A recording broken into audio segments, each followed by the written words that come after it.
नमस्कार, मैं हूं आपके साथ आयुषी गुप्ता। दिल्ली में कोरोना के बढ़ते मामलों के बीच गंभीर रूप से बीमार इसकी चपेट में आकर के दम तोड़ना शुरू कर दिए हैं। बीते 2 दिनों में दिल्ली में 2 मरीजों ने कोरोना के कारण दम तोड़ दिया। वहीं इस साल कोरोना से दम तोड़ने वाले मरीजों की जो संख्या है वो 3 हो गई है। डॉक्टरों का ये कहना है कि कोरोना का जो नया वेरिएंट है हल्का है, लेकिन गंभीर रूप से बीमार मरीजों के लिए ये बहुत ज्यादा खतरनाक भी हो सकता है। जो डेटा निकल करके सामने आए हैं, दिल्ली में शनिवार को यानी आज 71 वर्षीय पुरुष की मौत कोरोना से हुई है। मरीज पहले से निमोनिया से पीड़ित था और मरीज की मौत के पीछे सेप्टिक शॉक के साथ तीव्र किडनी क्षति भी बताया जा रहा है। इससे पहले आपको बता दें कि शुक्रवार को कोरोना के एक नए वेरिएंट से एक 60 साल की महिला ने दम तोड़ा। बताया ये जा रहा है कि महिला की मौत से पहले उसे उल्टी के साथ ही पेट में काफी दर्द की शिकायत हुई थी और बढ़ती समस्या को देखते हुए उसको अस्पताल में भर्ती करा दिया गया था। यहां जांच के दौरान उसकी कोविड की रिपोर्ट पॉजिटिव आई थी। बताया जा रहा है कि महिला को पहले से आंतों की जो समस्या है वो भी थी। साथ ही आपको ये भी बता दें कि केंद्रीय स्वास्थ्य मंत्रालय के डेटा के अनुसार दिल्ली में कोरोना के 375 एक्टिव केस हैं। पिछले 24 घंटे की अगर हम बात कर ले तो दिल्ली में 81 नए मामले सामने आए हैं, जो चिंता का विषय है। दिल्ली में 1 जनवरी 2025 से अभी तक 266 मरीजों को अस्पताल से छुट्टी दी जा चुकी है। बीते 24 घंटे में अस्पताल से 52 मरीजों को छुट्टी दी गई है। दिल्ली में 1 जनवरी 2025 से अभी तक 3 मरीज कोरोना के कारण दम तोड़ चुके हैं। बीते 24 घंटे की अगर हम बात कर ले तो एक मरीज ने कोरोना के कारण दम तोड़ दिया। डरने की जरूरत नहीं है। स्वास्थ्य विशेषज्ञों का यह कहना है कि नए वेरिएंट का असर हल्का है, लेकिन गंभीर रोगी और कमजोर इम्यूनिटी के रोगी पर असर ये कर सकता है। आपको ये भी बताते चलिए कि दिल्ली में जिस तरीके से कोरोना के मामले बढ़ रहे हैं वो डराने वाले हैं।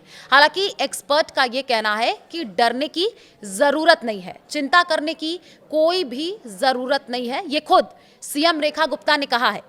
और कोरोना के बढ़ते मामले को लेकर के मुख्यमंत्री रेखा गुप्ता ने यह कहा कि कोरोना के मामले सरकार के संज्ञान में हैं। अस्पताल में पूरी तरीके से जो व्यवस्थाएं हैं वो की गई हैं और एडवाइजरी भी जारी कर दिया गया है। स्थिति पूरी तरीके से नियंत्रण में है, किसी प्रकार की कोई घबराने की स्थिति नहीं है, चिंता करने की कोई जरूरत नहीं है, ये सीएम रेखा गुप्ता की तरफ से कहा गया। गाजियाबाद में 20 मामले सक्रिय हुए हैं। गाजियाबाद जिले में शनिवार को कोरोना के 2 और नए केस मिले हैं और इनको मिलाकर के सक्रिय मरीजों की जो संख्या है वो 20 हो गई है।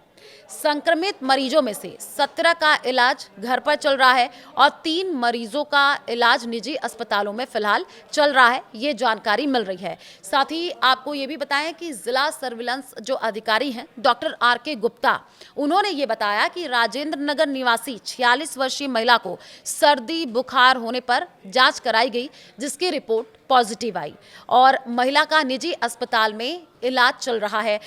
ये केसेस जिस तरीके से बढ़ रहे हैं ये अब चिंता का विषय बन चुका है। कौशाम्बी स्थित 65 वर्षीय पुरुष को भी सर्दी जुकाम की जो शिकायतें थी, जिसके बाद कोरोना जांच जब कराई गई तो वो भी जो रिपोर्ट है पॉजिटिव आई है। तो डरने की कोई जरूरत नहीं है, क्योंकि कुछ मरीजों का इलाज घर पर ही चल रहा है और परिवार के जो बाकी 7 सदस्य हैं वो स्वस्थ बताए जा रहे हैं। लोगों से ये अपील की जा रही है कि वो सावधानी रखें और भीड़ भाड़ वाले इलाकों में मास्क का प्रयोग जरूर करें। क्योंकि आप देखिए, महाराष्ट्र की बात कर ले तो कोविड-19 के वहाँ पे 84 नए मामले सामने आए हैं और जो जानकारी मिली है वो ये है कि महाराष्ट्र में शुक्रवार को कोविड-19 के जो 84 नए मामले सामने आए, जिससे साल की शुरुआत से अब तक दर्जन मामलों की संख्या यानी कि 681 हो गई है। स्वास्थ्य विभाग का यह कहना है कि ज्यादातर मरीजों में हल्के लक्षण हैं और लोगों को घबराने की बिल्कुल भी जरूरत नहीं है। विभाग ने यह भी बताया कि नए मामलों में से मुंबई में 32 मामले हैं, ठाणे जिले में 2, ठाणे नगर निगम क्षेत्र में 14 और नवी मुंबई में 1, कल्याण डोंबिवली की बात कर ले तो नगर निगम क्षेत्र में 1, रायगढ़ जिले में 2 और पनवेल में 1, नासिक शहर की बात कर लें तो पुणे जिले में 1 और पुणे नगर निगम में 19 मामले जो जो है वो सामने आया। तो जिस तरीके से ये आंकड़े कोरोना के निकल करके सामने आ रहे हैं, ये डराने वाले हैं, लेकिन सभी को सतर्क रहने की ज़रूरत है। जितना ज़्यादा हो सके मास्क का उपयोग करें और साथ ही साथ आपको ये भी बताते चले कि स्वास्थ्य विभाग पूरी तरीके से अलर्ट मोड पर है।